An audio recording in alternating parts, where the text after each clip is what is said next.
राणूबाई आपल्या उदरी दोन सुपुत्र जन्माला येतील. एक प्रपंच करून परमार्थ करील आणि दुसरा साधारण बाळ नाही तर तो प्रत्यक्ष हनुमंताचा अवतार होईल.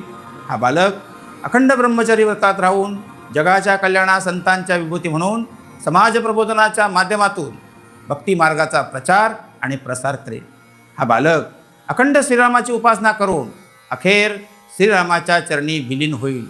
त्यावेळी राणूबाई आणि सूर्याजीपंत यांनी श्रीरामाचे मूळ स्वरूपात आम्हास दर्शन व्हावे याकरिता निवेदन केले. त्यावेळी सूर्यनारायण यांनी सांगितले की श्री जगद्गुरु नारायण अर्थात प्रभू श्री रामचंद्र यांचे लवकरच दर्शन होईल आणि अंतर्धान पावले. तिकडे श्रीराम मंदिरात श्रीरामाच्या जन्माचा सोहळा सुरू होता. कीर्तनाला श्री एकनाथ महाराज यांचे पटशिष्य तसेच राणूबाई यांचे छोटे बंधू श्री भांजीबुवा बोदलेकर कीर्तनाला उभे होते. श्रीरामाच्या नामाचा गजर झाला आणि सियावर रामचंद्र की जय असा जयघोष झाला. आणि इकडे रामनवमीला दुपारी 12 वाजता श्री समर्थ बाळ नारायण जन्माला आले.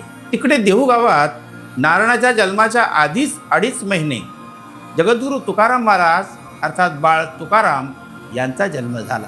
अहो, एकीकडे भक्तीचे आणि दुसरीकडे भक्तिशक्तीचे आगमन झाले म्हणून स्वर्गलोकी अत्यानंद झाला. तिथ देव